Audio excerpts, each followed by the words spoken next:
Hello to the security jam session. I'm going to explain to you how to detect and fix security issues in embedded systems, especially very sensitive code portions.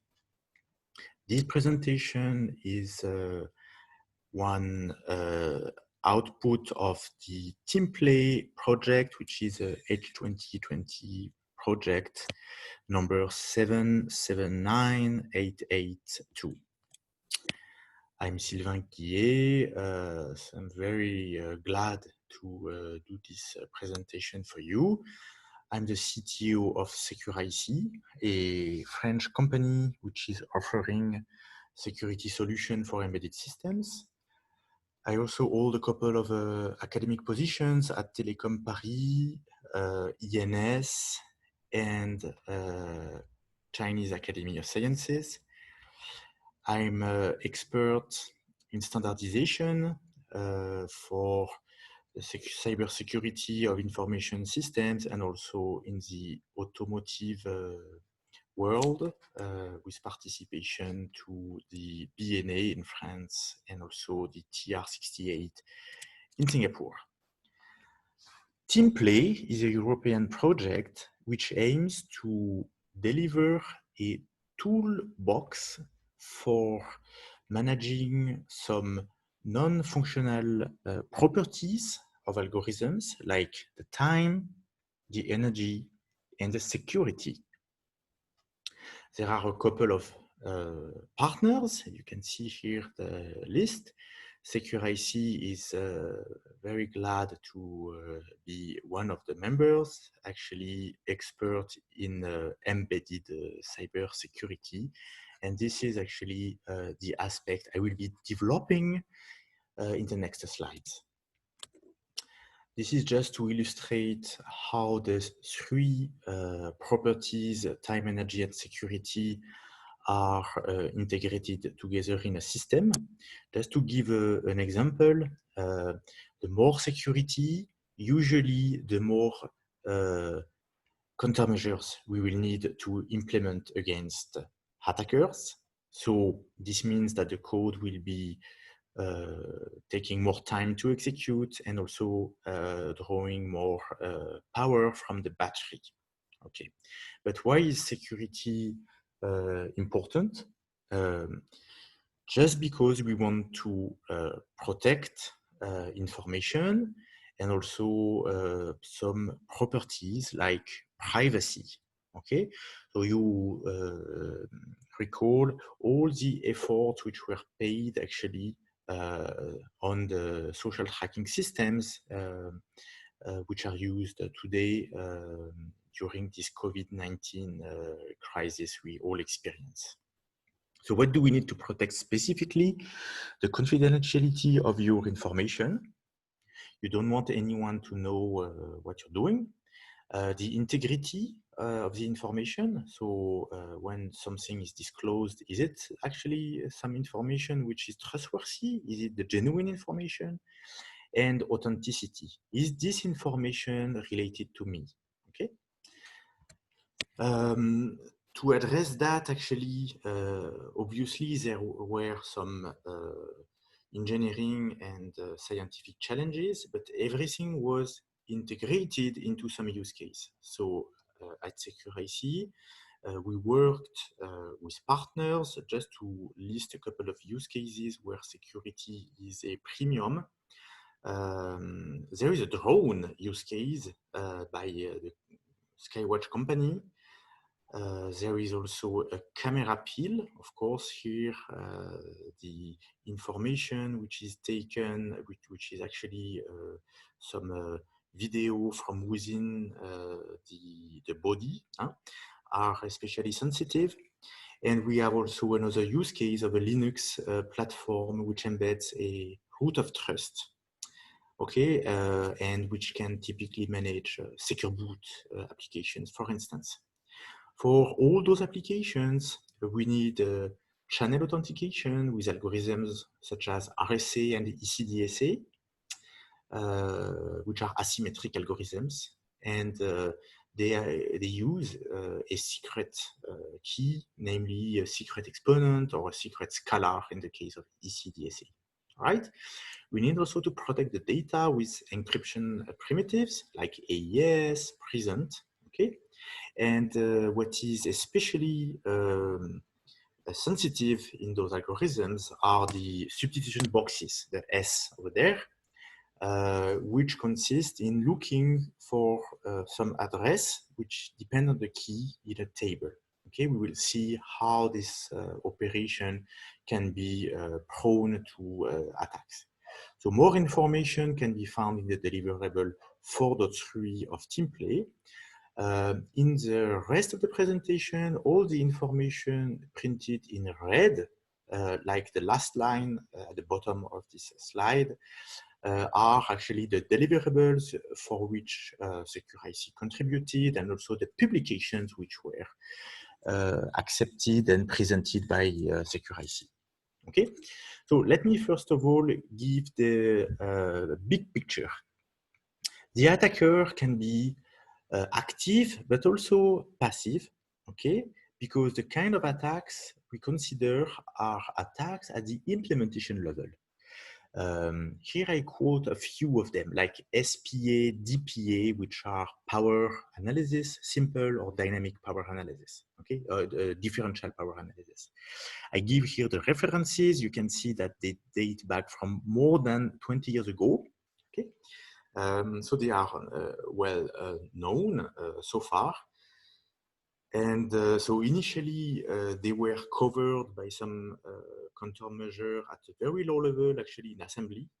But nowadays, the cryptographic algorithms and also the embedded systems are so complex that it's not possible to write everything at low level, okay?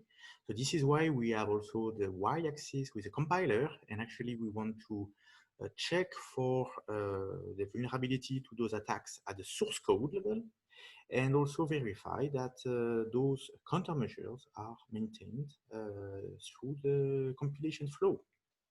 You can see that some attacks actually are between passive and active. Typically, template attacks required from the attacker point of view to control the key, and if there is a random masking countermeasure in place, so the values of the masks, and cache timing attacks requires for the attacker basically to sit on the same platform in order to measure the cache activity, and sometimes also to use the same cache memory that the victim will be using, right?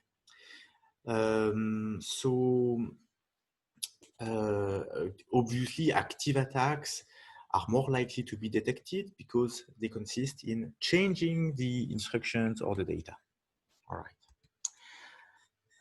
What SecureIC contributed in this respect, and led actually to many publications, is so methods to detect vulnerabilities, either at source code, otherwise at the binary code, and also through the compilation flow across the different steps. Okay, I will come back on that.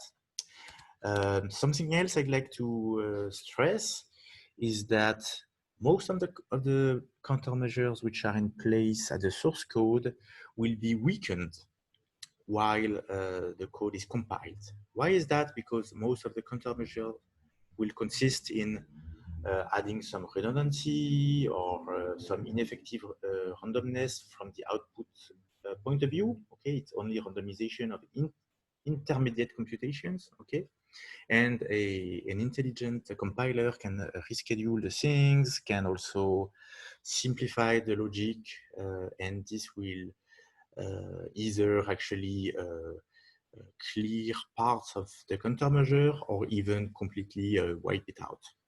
Right.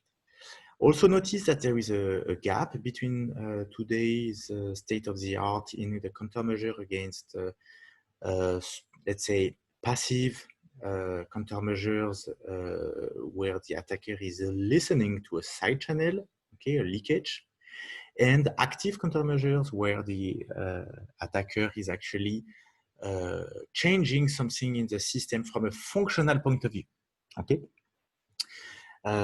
In this project, we studied ways to bridge the gap, and in particular, we have this recent paper which augments a side channel countermeasure to detect faults. Before delving into the topic specifically, I need to explain a few concepts. Some attacks are horizontal, meaning that they study typically the timing impact of the algorithm. So there are some mechanisms in place in modern processors to learn about the code and to basically speculate, and also to think that some code which is used locally will be reused, and so this code can be cached. And actually, we have the same kind of strategy for the data. Okay, so this can lead for an attacker to guess actually what the victim code is actually doing. When there is a cache miss, then it means that actually the victim is going into another place of his code or looking for some data which is far away. All right. This illustration here is borrowed from a standard we SecureIC edited actually as the lead editor at ISO within the framework of TeamPlay. Okay. The leakage, which consists in spying on the variables, okay, which normally is not possible on a system where there is isolation between processes, can still be performed if the attacker is using a kind of probe to measure, let's say, externally the power or the electromagnetic field which is radiated from the device. Okay, so this is a second category of vulnerabilities which needs to be addressed. And most of the time, what's done is to randomize those values. Obviously, we need countermeasures. There are two ways to implement them. First of all, to have the system be designed for security. That's proactive security. But also, it's possible to adapt the security level after the system is in the wild, so after the market launch, because actually we will leverage the fact that some attacks are not fully passive. So the attacker must either choose or monitor some or set the state of some cache variables typically to perpetrate his attack, and that can be detected, right? SecureIC actually offers ISSP, which is the Integrated Security Services Platform, which allows to secure the product from the two point of views. Some pre-silicon validation tools like the Catalyzer will check for vulnerabilities on the source code and the compiled code. And we can also use the features of Securizer technology to verify that we are not under an attack using sensors on a product, even though it is already deployed. Okay. So that's now the agenda of the rest of this presentation.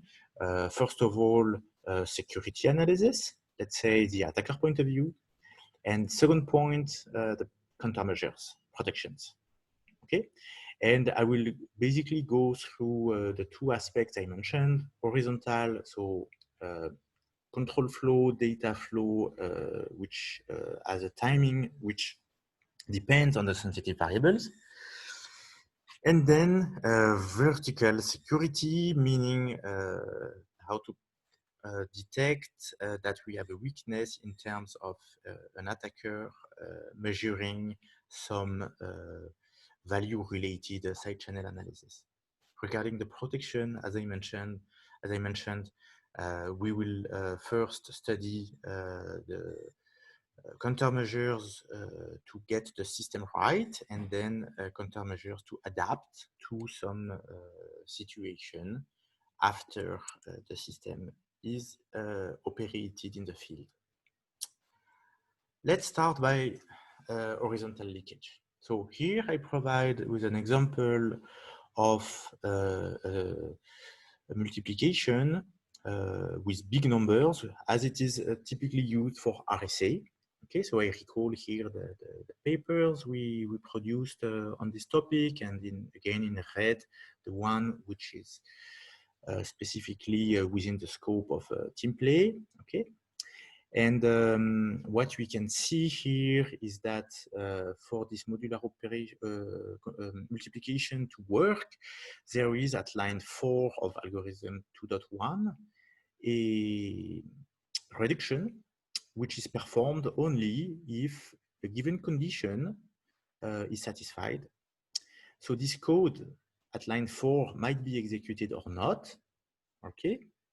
Because at line 6, it's just a copy, there's no computation involved. And this is leaking actually, so whether or not this u minus p is positive or not, okay? We should understand why this is actually a severe leakage. It leads to a complete key recovery, all right? So, you don't need a quantum computer to break RSA. You just need to monitor whether the RSA code is stepping into this line 4 or not. Okay, this can be done simply by monitoring the cache, or by using a probe on the power or the electromagnetic field to check for the control flow. Okay, other examples just mentioned here, like the return of the hidden number problem or Minerva attacks, apply the same to ECDSA signature.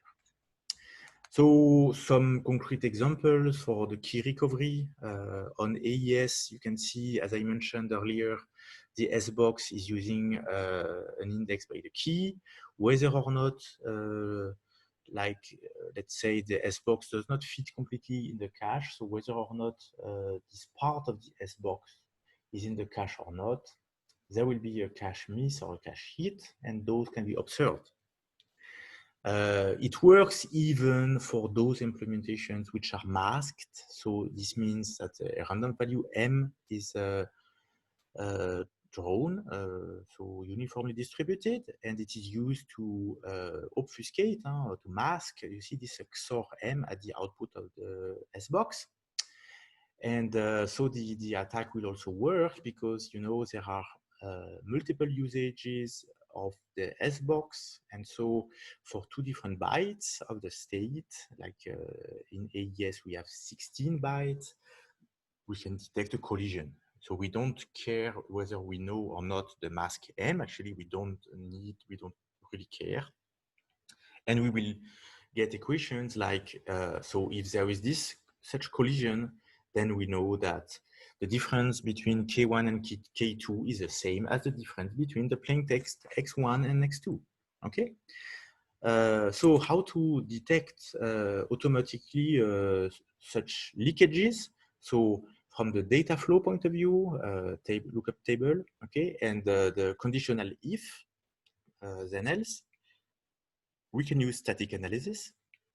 SecureIC developed the Catalyzer tool, which is described in this paper here by Takarapt, Schaub, Facon-Guillet, Sauvage, Suissy, and Mathieu, which gives multiple examples on embed TLS cryptographic library. So now this normally we can address everything from that. I just want to point out that sometimes we need to work a little more. So here I give the example of the code snippet for RSA. So you see the 2 versions A and B are computing the same. But actually in A, we have a code which is simple power analysis free, Okay, so it resists observation of the power. But as mentioned on the slide, there is a cache timing leakage because the big register R is addressed by DI, which is a bit of the key. Okay, in B, this code is constant time. Okay, so if you look at it and you compile it, it will be a straight line. Imagine you unroll the for loop, which is, it's just repeating some code. So the way we address the key DI is not in a test if then else or in a table lookup, you see. But actually it is generating a mask. So what's this mask? This time it is a static mask. And the minus DI, what does it mean? So you see it's an integer, unsigned integer. So it is either 0 if DI is 0, okay, or if the bit DI is 1, it will yield FFFFFF, okay. And so there is here something which takes only two values, a value with full of zeros and another value full of ones, and that's observable, okay? So this topic is really interesting to study, how we can take the best of the two codes A and B. We are collaborating with INRIA on this dilemma, and probably this will be a fruitful new implementation of RSA. Okay, so even in 2020, we can make RSA better. So detection, how it is automated, not only at the source code, but actually through the compilation flow using URL LVM, GCC, or the WCC used in TeamPlay. Actually, we want to check that a vulnerability is preserved when we compiled. Okay, sometimes the vulnerabilities are removed when we compile. Typically, there is this move CC, constant time move, cmove, and the set CC instruction, which operates in an atomic way. Also, they are conditional. Okay. But most of the time, actually, the vulnerabilities can be amplified when we compile. So typically, at the stage of the executable, the third stage, using, for instance, a debugger or QEMU or these kind of tools, we can even, count how many times a cache vulnerability is encountered. And basically, just as a rule of thumb, when it is encountered as many times as the bit length of the secret, then we have in a single trace the full leakage of the secret. Okay. You see, and the last line, which is a flush and flush, is the actual verification that this is feasible in practice. Okay, so we've been presenting those results at COSADI conference last year, and also more information can be found in TeamPlay Deliverable 4.3 in a section which has been contributed by SecureIC. So far, we detected horizontal leakage, and the only information which was necessary was the knowledge of the sensitive variable. With you see here this S in red, because it's the only annotation we need in the source code to check for the line number, and then in the assembly tracking this information, the address in the virtual address space of the vulnerability. Okay. When the code is secure from an horizontal point of view, we say it is constant time and SPA free. In addition to that, we can also consider this aspect. Then we want to check that other attacks are not possible, especially when the secret is a long-term secret. So it's the same across different cryptographic operations, right? In this case, we must be taking care of the vertical security as a second step. How do we detect that there is a countermeasure in place? Well, we have this algorithm one, which consists in first detecting which instructions are using a key. And then we have a second pass where we look whether those sensitive instructions are properly masked. Okay, this can be done very simply again by identifying what is secret or not. Okay, so with the same annotations, which in the previous slide I just mentioned, this is carried out in the work package 1 of TeamPlay. Okay, so in collaboration with St. Andrew University. And also you see this analysis can be done at several levels, okay, whether we are pre-silicon, so still the source code can be software code, software, or even hardware. You see, it actually goes beyond the scope of TeamPlay, because we can address also VHDL and Verilog kind of source code, but also post-silicon. So this means once the code is compiled and is loaded in the platform, all right? So here again, we have a flow. You recognize the different steps from C code to intermediate language and then to assembly and executable, okay?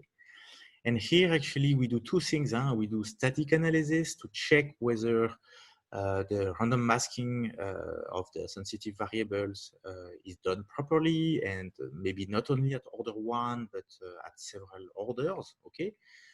Which is definitely not something very easy. So we need actually to extract from the compilation of the intermediate language, even after optimization, we extract so some expressions as SSA statements, and we check for every tuple of equations whether there is a dependence in the secret, which was pinpointed by the user. In case there is no flow, then we even compute the optimal attack, okay, resulting from a work which was conducted so with the collaboration of Annelie Heuser on this notion of building the optimal distinguisher in a series of papers published at Asia Crypt, Chess Conference, etc. And so we elaborate on that to eventually have the compiler produce the best attack so that we have a concrete feeling about the security level. Okay, this is explained in this paper by Nicolas Bruno et al. Okay, which has a great impact from so software engineering standpoint, because it really links side channel attacks to the compilation flow. Okay, so this is a major contribution to TeamPlay, and we are very proud actually to have this tool implementing such technique. Again, not only for the first order, but also for so high order countermeasures. All right. Also, just to mention, we were working at a more theoretical point of view to bound the leakage of an implementation. So in this transaction on chess paper last year presented at Atlanta. All right, let's move now to the countermeasures. So we want to protect our implementation against so both horizontal and vertical attacks. Let's start with the data flow cache timing attack. So let's say we have an S box and we know that depending, part of the S box is loaded in the cache or not, the timing will be different. One option to make a table access constant time is to use a bit slice implementation, which is what is presented in this example in Python code. So you see, we have first a function which is a lookup from sensitive variable A into this array. But a secure way of doing that is with the straight line code, the present SBox in SSA, which is secure. Okay, and we even reduced its complexity, so the time and the power from some studies using SAT solvers, SMT solvers, okay, in this paper by Courtois, all right? Of course, there are other ways to make a code constant time, for instance, by replacing the conditional if then else by Boolean logic, by using some tricks like accessing all the elements in a table and masking all of them with 0 except the one we need, okay, which will be masked by FFF, okay, according to the strategy we already discussed for RSA. And yeah, table extrapolation with algebra, etc., etc. Okay. Only one countermeasure which is in gray, which is branch balancing, just adding knobs to balance the two branches of the then and the else.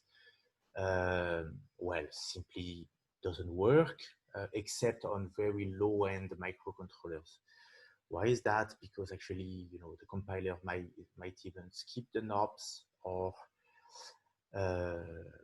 also actually behave differently in terms of SPA on the knob, and it's not the number of instructions in a branch which reflects the timing, because the execution can be out of order, and in case of hyper-threading, the pipeline will optimize those knobs. Okay. Vertical attack avoidance. So we worked to do better than simply, higher order countermeasures by splitting every random variable into a tuple, but actually we split it in a way which requires not only to gather all the shares to demask in a sum, but in a linear combination. And we studied the optimal linear combination, which comes down to a problem of studying the codes, and actually namely two properties of the codes. First of all, the dual distance, and also as a secondary parameter, the number of code words of minimum weight, okay, which is not 0 code, okay, because of course in linear code we have the 0 value which we shouldn't consider, okay. Such analysis to see how we optimize the countermeasure depends, of course, on the signal to noise ratio. You can see that there is a black curve here crossing the purple one. And so we need to see what's the intrinsic SNR, the signal to noise ratio, which is determined by the noise level. So sigma square here in X in the graphs, okay, which was studied by Kais Shibani et al. Proactive countermeasures.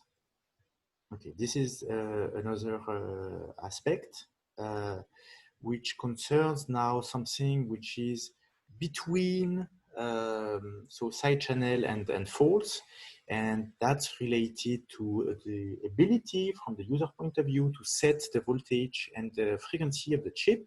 So normally, this is a trade-off for like in team play, okay, to accept the code to run at a lower frequency when it can save the battery, so reduce the voltage, okay. So smooth everything, smooth the instant power which is required, okay. This is control. This feature, DVFS, is controlled by software, but has an impact on configuring the hardware, so the processor. You see, be it like for instance a RISC-V, or we studied Leon, so a Spark version 8. Okay. So, but now what happens if there is no control from the software point of view of what we set? So typically we overclock the hardware, and at the same time we reduce the voltage, So we are going to see this is leading to some upsets.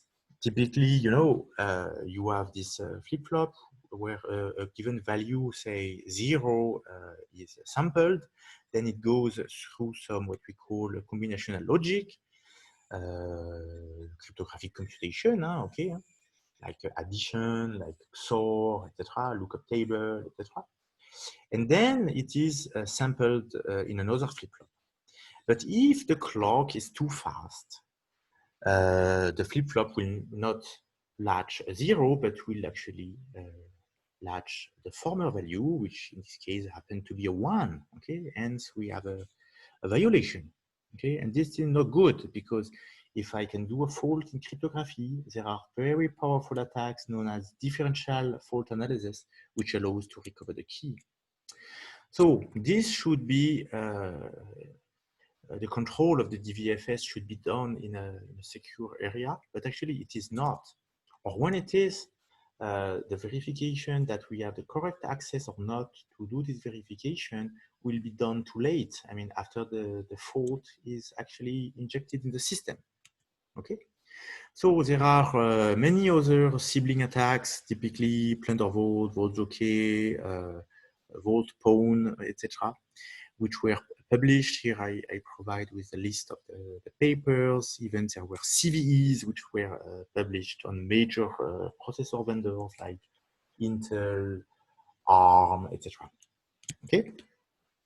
So we studied how to make those attacks impossible simply by spotting which functions in a code are consuming the most. So in this case, you see there is the breakdown for AES of the different part of the algorithms, and you can see that mixed columns is consuming the most. Okay, so we can make the mixed columns consuming less just by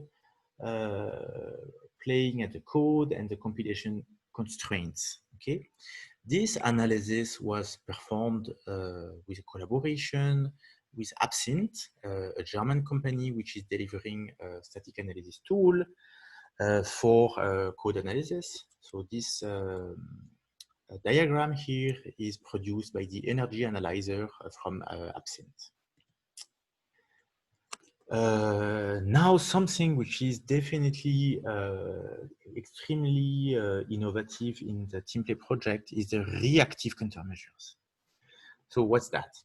We know that some attacks are a bit active, so they do not change the computation of the victim code, but actually they will change the way the speed it will execute. Okay, like cache timing attacks, where the attacker is doing a lot of access to the cache. So the code, the victim code, will be descheduled very often. You see, and that can be observed by a third party. Okay. So that's the way we want to react, to measure the pressure on the cache. Okay, if there is a too high a cache miss rate, then we will be saying that we are at risk, and we can even take some action. So, for instance, we are in a safety critical system. We don't want to shut down, but we want to actually execute some cryptography which is more secure against such attacks. Okay, like hardened component. Experiments were carried out on the drone. Okay, drone use case, Skywatch. This platform is multi-core, heterogeneous. There are some shared cache, so it is very amenable to such attacks. So to do the attack detection, we use PAPI from the Linux, okay? And from specifically from PAPI, we were monitoring 4 registers, as you can see here. Okay, so everything is detailed in the public deliverable D2.2 available on the internet. So you see, then we characterize with PAPI the normal distribution, and everything which is in those orange areas are considered as not nominal, okay?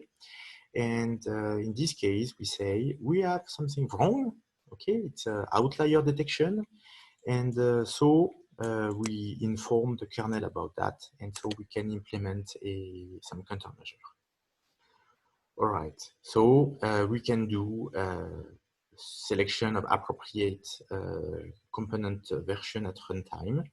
We leverage the scheduler developed at Amsterdam, University of Amsterdam, which implemented the necessary pre-hook and post-hook system on the fully preemptive Linux. So to conclude, the topic of secure coding is very interesting from the side channel point of view. We did a complete overview of attacks, so horizontal, vertical, and also proactive and then reactive countermeasures. Okay. So considering the life cycle, because this is what the market needs, and you know that Secure IC is actually the leader in terms of secure integrated element, including the firmware and the embedded software part. All right. Within the project already, we published 7 papers, okay, and more are in preparation with partners. We disseminate the findings of the project to the legacy series. We have 2 POCs, Odroid board and the Leon Spark, and we analyze 3 TeamPlay use cases. Okay, thank you very much for your attention. You will find on this slide the link to the TeamPlay project on the web, including in black here the direct link to the scientific publications. Okay, so I hope you appreciate it. Don't hesitate to contact us for more information.